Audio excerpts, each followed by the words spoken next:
jungle.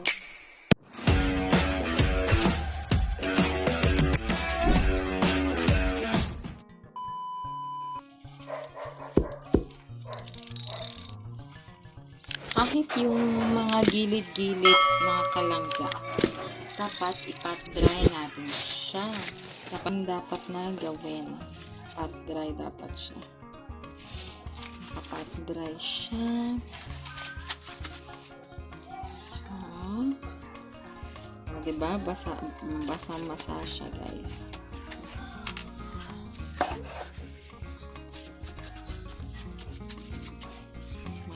Masa siya. Dapat ipat yan na hindi siya basa. Okay. Good. And then last one. Last one that we have. Ano pala to, guys? This is Brazilian beef na nabili namin sa Landers. Ayan. Tapos, pat-pat lang natin siya. Important sa steak, guys, i-thaw siya. Meaning, ipalabas yung mga tubig niya. For example, nasa freezer niya siya ng nasa freezer siya from the day na binili niyo. Dapat 24 hours before niyo siya lutuin, nakababa na siya sa lower part. So, hindi na siya sa freezer dapat. Dapat nasa baba na siya. Tapos, parang hours before siya lutuin, naka-room temp na siya para mag-thaw siya. Lumabas yung mga yung water niya. Lumabas. Kasi, yun yung procedure ng steak. Yun talaga yung hindi naman kasi ako steak expert, hindi naman ako gwapo, wala ring auto, pero yan talaga yung procedure ng pagluto ng steak. Dapat naka-thaw siya, tapos room temp yung steak pag niluluto na. Okay, now next is let us season them with salt and pepper. For the salt and pepper, guys, let's be generous kasi ito lang yung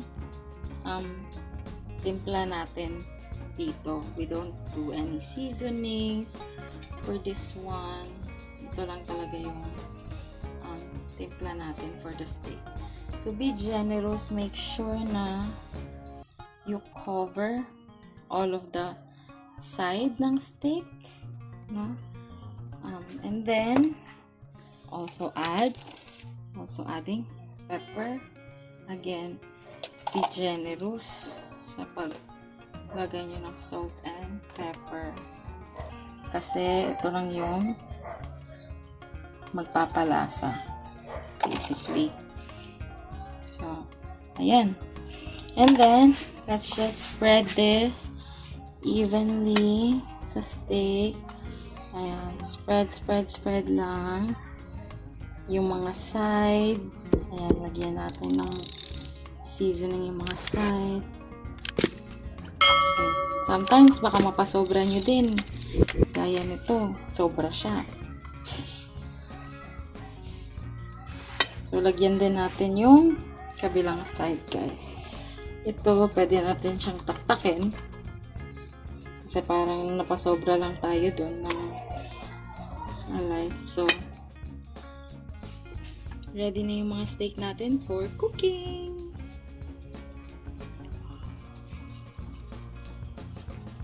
Next step is paiinitin natin ang ating pan. Dapat before we add oil, mainit yung pan natin. Okay? Okay. Ating pan. Ngayon na mainit na yung ating pan, lagyan na natin ng oil. Okay? And then, each steak, guys, meron siyang, kasi magkakaiba yung thickness ng mga steak natin. So, magkakaiba yung tagal niya magluto. Okay? So, let's have our first one. First steak. Okay, 45 seconds natin siyang lulutuin.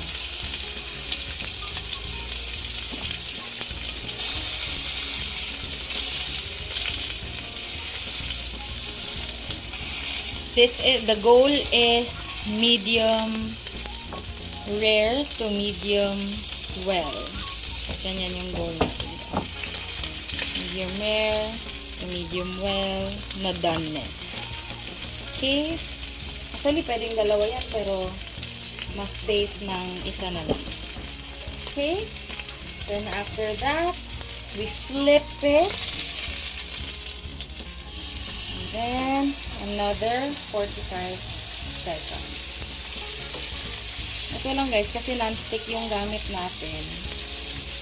Medyo, ano lang siya. Medyo, hindi siya nagka-crack.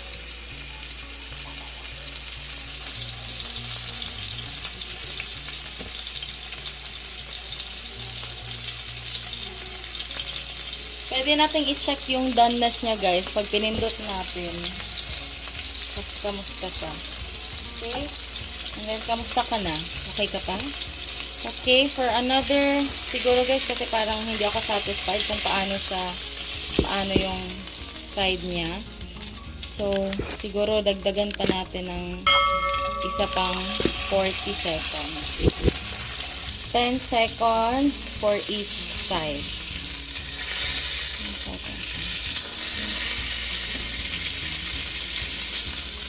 Mga 5 seconds lang yung each side para lang ito medyo well done yung nagawa ko dito. I feel like medyo well done to siya guys. So tignan na lang natin mamaya. Well done na talaga siya.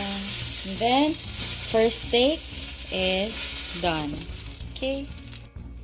Okay, next is our second steak. Itong second steak natin guys, medyo manipis din to. Mas manipis to sa previous one. So, siguro mas madali natin siyang lulutuin. Then, 45 seconds pa rin, pero hindi na natin siya i-flip ng i-flip. Then, depende. Okay. And then, let's flip it. Okay, maganda-ganda yung crust niya. Another 45 seconds. Okay, and then that's done, I believe. Okay. Ayan. And yung second steak natin. And then, for our third steak, ito, nag-fix siya. But, still 45 yung gagawin natin dito. 45 is now starting.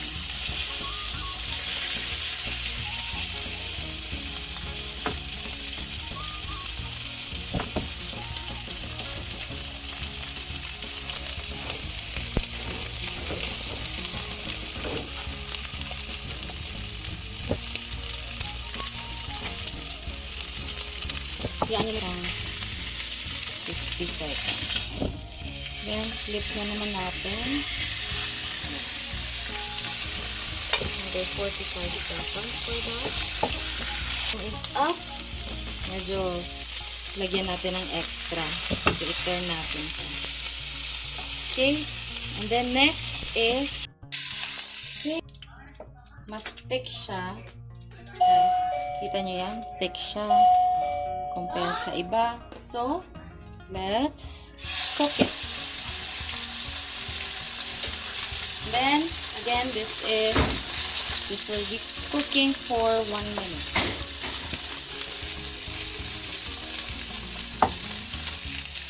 And then, 1 minute is up.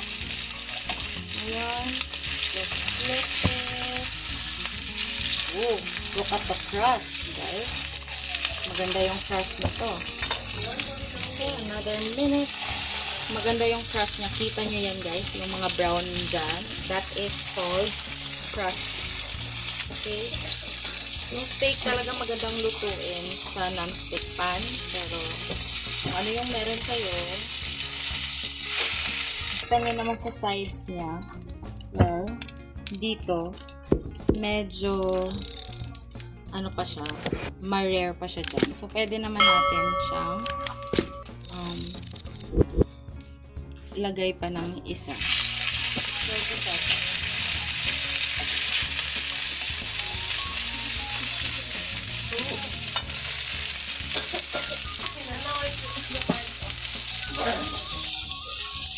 Next guys, ang gagawin natin, ang tawag dito ay be-basting tayo, and we will do it by 2. Very quickly lang itong basting. Hindi ko siya by 2 yung gagawin ko dito guys. Struggle ba?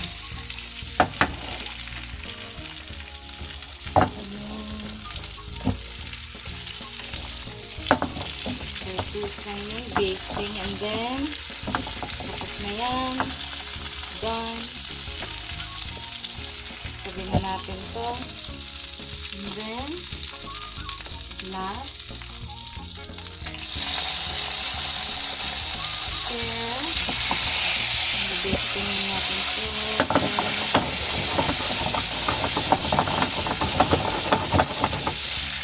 yung kabilang side din. Okay, and then lagyan na natin ito dito, and then we let it sit for 10 minutes before we slice it.